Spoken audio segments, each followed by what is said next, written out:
थेट वार्ता चॅनलवर आपलं मनपूर्वक स्वागत आहे।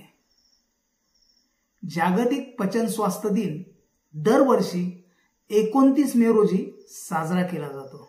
हा दिवस जागतिक पचन संस्थेद्वारे WGO द्वारे आयोजित केला जातो, ज्याचा उद्देश पचन संस्थेच्या संबंधित आजाराबद्दल जागरूकता वाढवणे आणि निरोगी पचन संस्था उपाययोजना सुचविणे हा आहे।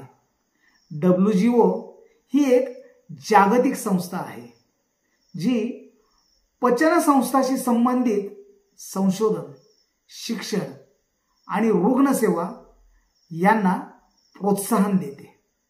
पचन संस्थेच्या आजारांबद्दल जागृती करणे, निरोगी जीवनशैली आणि आहारांच्या सवयींना प्रोत्साहन देणे, पचन संस्थेच्या आजारांचे निदान आणि उपचार याबाबत माहिती प्रदान करणे, वैद्यकीय संशोधन आणि शिक्षणाला चालना देणे या उद्देशाने हा दिवस साजरा केला जातो।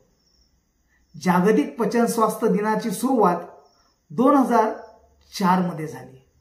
WGO ने 29 मे हा दिवस निवडला कारण हा दिवस त्यांच्या स्थापनेपासूनचा 50 वर्ष पूर्ण झाल्याचा स्मृती दिन होता।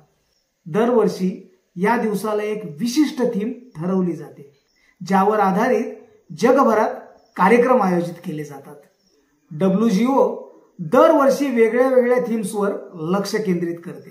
2025 ची थीम अद्यापही अधिकृतपणे जाहीर झालेली नाही, परंतु मागील वर्षाप्रमाणे यंदाही पचन संस्थेच्या महत्त्वाच्या समस्यांवर लक्ष केंद्रित जाऊ शकते, जसे की आतड्यांचे आरोग्य, यकृतांचे आजार, अन्ननलिकेचे विकार किंवा पचन संस्थेच्या कर्करोगाचा धोका। पचन संस्था आपल्या शरीरातील सर्वात महत्त्वाच्या प्रणालीपैकी एक आहे। ती अन्नाचे पचन, पोषक तत्वांचे शोषण आणि शरीरातील टाकाऊ पदार्थ बाहेर टाकण्याचे काम करते।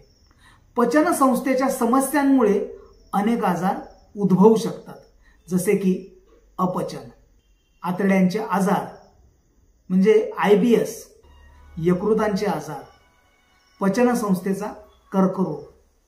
या दिवसानिमित्त जगभरात व्याख्याने, सेमिनार आणि कार्यशाळांचे आयोजन केले जाते। पचन संस्थेच्या आजारांचे निदान करण्यासाठी मोफत तपासणी शिबिरे आयोजित केली जातात। डॉक्टर्स, आहार तज्ञ आणि आरोग्य तज्ञ लोकांना निरोगी आहार आणि जीवनशैलीबाबत मार्गदर्शन करतात। वर्ल्ड डायजेस्टिव्ह हेल्थ डे हा हॅशटॅग वापरून सोशल मीडियावर माहिती प्रसारित केली जाते। पचन संस्थेच्या आजारावरील नवीन संशोधन आणि उपचार पद्धतींना प्रोत्साहन दिले जाते। फायबरयुक्त अन्न, फळे, भाज्या आणि संपूर्ण धान्यांचा आहारामध्ये समावेश करणे गरजेचे आहे। पुरेसे पाणी पिणे पचनासाठी आवश्यक आहे। जंक फूड आणि तळलेले पदार्थ कमी करणे आवश्यक आहे। शारीरिक हालचाल आतड्यांचे आरोग्य सुधारते। तणाव पचन संस्थेवर परिणाम करू शकतो, त्यामुळे योग आणि ध्यानाचा अवलंब करणे केव्हाही चांगले। पचन संस्थेच्या समस्यांच्या निदानासाठी नियमित तपासणी करावी। भारतात पचन संस्थेचे आजार, विशेषतः यकृतांचे आजार, आतड्यांचे आजार आणि पचन संस्थेचा कर्करोग याचे प्रमाण वाढत आहे। खराब जीवनशैली, असंतुलित आहार आणि तणाव यामुळे ही समस्या अधिक गंभीर होत आहे।